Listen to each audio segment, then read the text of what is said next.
So we're over at the workbench, and like I said, I was going to show you the part number. This is the part number for these. This is for any 2018 and up ski that I know of that has the ST3 hull or the T3R hull. The RXPX 2016 to 2020, I believe, uses the 205 kit now. So they're a little bit different, but we'll open this up, show you the differences. Right away, the main difference that you're going to see is going to be between the bellow.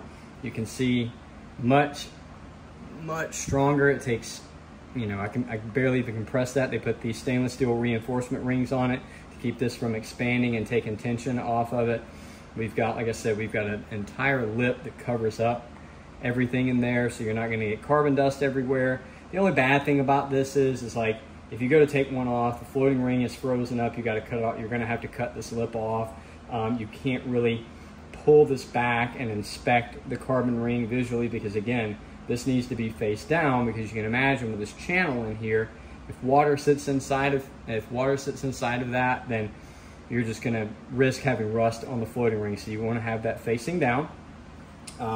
So that is the main upgrade on this. Carbon seal, pretty standard stuff. New circlip, O-rings, and then we've got our new floating ring here. Now, there are some differences on this. First of all, you can see difference in height. So the new one is probably about 1/4 inch taller. So you've got a lot more floating ring coverage on the inside. You can see that's all that's going to hold that floating ring in place. So now you've got a lot more area for that floating ring to sit inside of. So if there's engine movement and stuff, you don't have to worry about the C-clip or the circlip popping off, because that hasn't been a problem in the past. Also, the metal is different. The newer one has less carbon content in it, and it's less likely to rust. You still have to take care of it. You still got to spray everything down with anti-corrosion spray, and and rinse it and everything like that. But it does have the less carbon content in it. So we'll work on the assembly on this real quick, and I'm just going to take a little bit of triple guard grease and put it on both of these O-rings. Doesn't have to be a crazy amount. We're going to work those in place, and I'm going to go from the top down on a clean rag, because I don't want to touch the surface of the floating ring that's going to be touching the carbon seal and get any grease on it.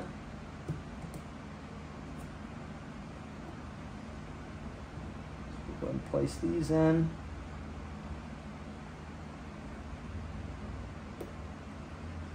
Okay. That's all good to go. Set that out of the way. We've got our O-rings in place here. We're going to take our carbon seal, and I'm going to use like a clean shop rag here to handle the carbon ring. And I'm just going to place it in here. The beveled edge, the side, the mating surface faces out. So we're just going to put it in here and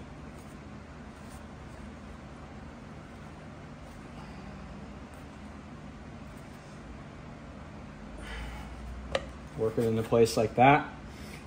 You can use a little bit of grease if you want to. I mean, a little bit of grease and the amount of friction on there would never really have a chance. Plus, a clamp being on here would never have a chance of the carbon ring actually spinning. If it's doing that, it would be smoked anyways. But you don't have to use any kind of lubricant. If you do, I mean, you use like a little Windex, I think would be better than using grease. So we've got those assembled, and now we need to take our clamps off here and transfer them over.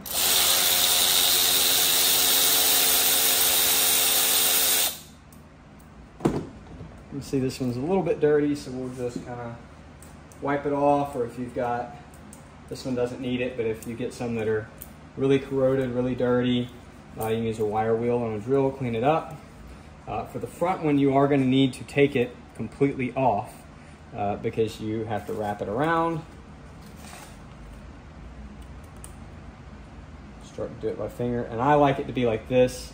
We're going to have these opposing, so once it's installed in the ski, I'm going to have this one facing up over here and the other one facing up over here. You can see where that little groove is at, and that's where you put your clamp, and then face it up that way. This one's already loose, so we'll just kind of pull it off. Loosen a little bit more. Give it a wipe because it's a little bit dirty. And then we'll just put it on, and now we're ready to go install the new carbon seal onto the ski. Okay, so before we make it back over to the ski and start installing everything, you can see here we've got our drive shaft, and this part right here is what goes into into the PTO sleeve inside of the engine. We've got our little rubber stopper plug here, and I'm going to show you something real quick on this. You can see I'm trying to take it off and it tears, right? So this is the older style. In 2021, we moved over to this new style. New drive shaft plug, part number 271002113, and it's actually plastic now, and it spins on here a little easier. The problem with these is over time they start to tear, they break down. You got to pull them out. They leave pieces inside of the engine, so we definitely don't want that. Or they leave pieces inside of the PTO, and you had to clean them out. So they went over to this as well, and I've spoken with some people. The speculation is that with the IDF system and the little gearbox and everything in it, that it was crushing some of these, so they went with a plastic one on it, and now all of the ones that have this style drive shaft use this plastic plug. So I'm not going to put that new one on there yet, but I just want to show you. You can see that we have a lot of surface rust that's on here. It's not terrible. This drive shaft is actually in really good condition. I'm starting to wonder, has this been replaced? I mean, it's really crazy. This has 126 hours on it, and it looks like this, but my understanding is it was primarily fresh water. So we're gonna take a wire wheel here on a drill and just clean this up. If you've got safety glasses, I would recommend putting some on just in case you get one of these bristles that comes off and tries to hit you, and you definitely don't want to get this in place. So we'll just go ahead and start cleaning this guy up.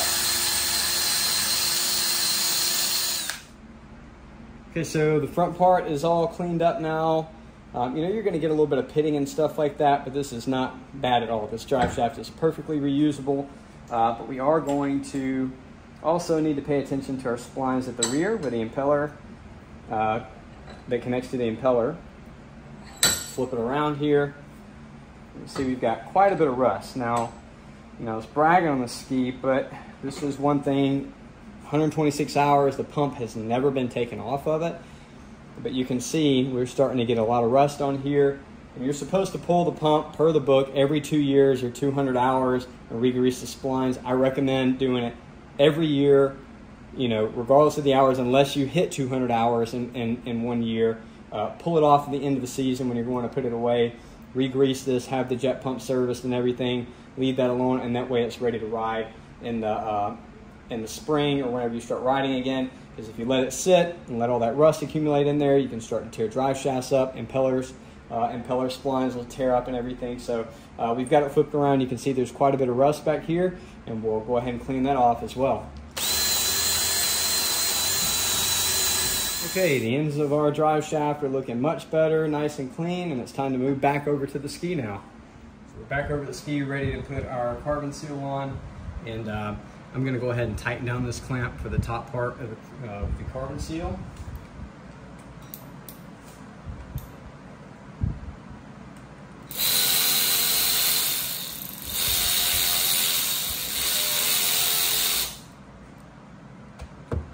And once we get that tightened, we're just going to put our boot back over the drive shaft tunnel here. And again, you want to have that little window facing down, the part number straight up here. So we want to get that water to drain out, if anything. As we're rinsing it, as it sits down in there, we're going to want that to drain that water out. We'll rotate our clamp up like this. Go ahead and tighten that down.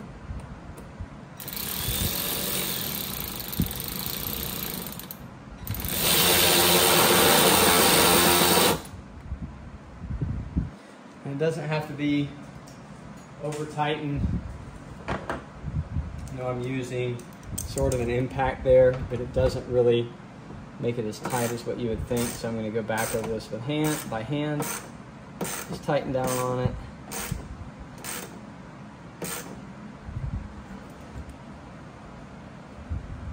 Doesn't have to be as tight as like an intercooler hose or anything. I can't remember the exact torque spec for it, but it doesn't have to be crazy tight.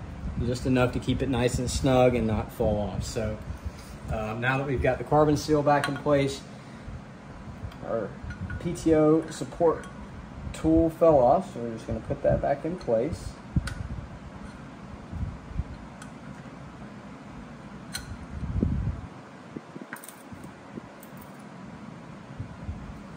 We're going to take our floating ring here and go ahead and put that inside of the carbon seal. And that floating, the PTO bellow tool is kind of a pain when you don't have any tension on it. It likes to fall out, so bear with me just 1 second.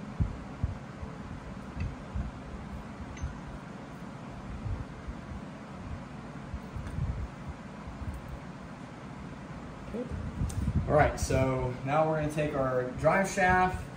I'll show you how we're going to do that. Put some triple guard grease on here.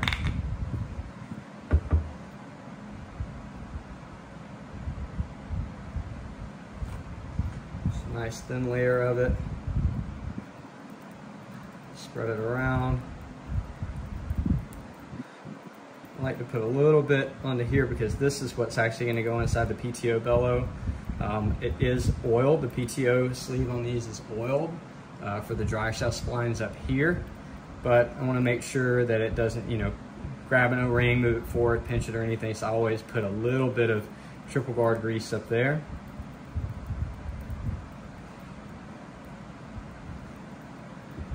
And we're going to go to the back and just push our drive shaft through. You'll see the floating ring in the back, and just guide your drive shaft into it and push it in until you hear it completely seat in there. And then we'll reinstall our drive shaft support tool again and put our C-clip on. Okay, so we've got the drive shaft pushed through. We've got our drive shaft support tool in the back. And I'm gonna reach here, and you can see that our floating ring is pushed pretty far forward. So just gonna guide it back a little bit. And we're gonna put our torque on this guy here.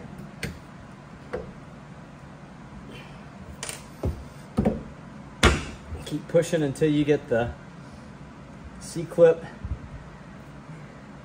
groove exposed.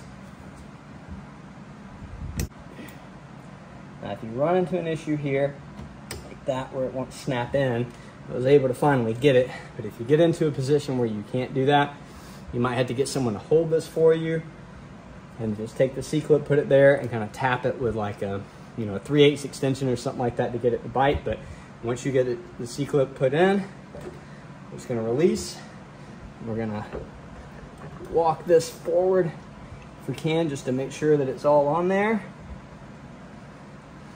So we've got it completely back forward. Everything installed correctly. We can go ahead now.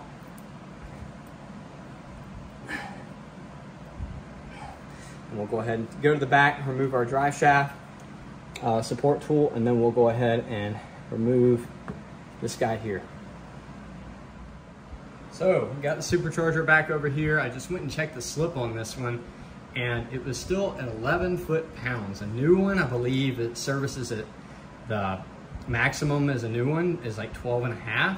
So for this one to be at 11 and 126 hours on it, I didn't bother adjusting it. Even if you're running a, you know, an 8,500 RPM tune on this thing is not going to have any issues with building that boost. So this is a completely stock ski. Like I said, even with a tune, it's going to be good to go. So before I put it back in there, per service manual, we've got to put triple guard grease here where our two bearings, not our two bearings, but our two O-rings are at. And we want to make sure that we get it all on this machined exposed aluminum to prevent any corrosion. And then we also want to put a little light coat of it here around our oil return O-ring. When you're putting it on the shaft. You want to make sure that you don't block this hole here either. So we can go ahead and start to place this in. Now, one thing to note is that with this new style boot, the supercharger does kind of hit it, so you do want to be, like, as you're installing it, you do want to be a little more accurate when putting it in. You don't want to hit those teeth. There we go. It's not bad on this one. On some of the other skis, like I said, the older T3 Hall 2016 to 2020 RX PXs are a little difficult. So as you're pushing this in, I kind of missed that step there. So as you're pushing, pull it back out. As you're pushing the supercharger in, if it bottoms out and it doesn't move anymore there, just reach your finger inside and rotate the compressor wheel a little bit. Kind of keep going back and forth, and what you're doing is you're trying to get that supercharger gear to line up with the flywheel gear in there, and once you get it lined up, you'll see it snap into place just like that. So I'm going to end the video here. Everything is just going to be reinstalled in reverse order. So we're going to put our supercharger bolts back in, the torque spec on those. I do 85 pound-inch. I think it's actually 80 plus or minus 9 is the spec. So I just do always a little bit over what the number is, so 85. The blow-by valve, these two, I do those to 85 as well, and the small one here I do to 60 or 65 pound-inch. And then you're going to reinstall your intake hose. We'll put our supercharger hose back on, throw the jet pump back on, and you're good to go. And for these, the jet pump removal and reinstall of that, I've got another video. I'll link that in the description. And that's all I got for you guys today. So please make sure to like and subscribe, and we'll see you next time.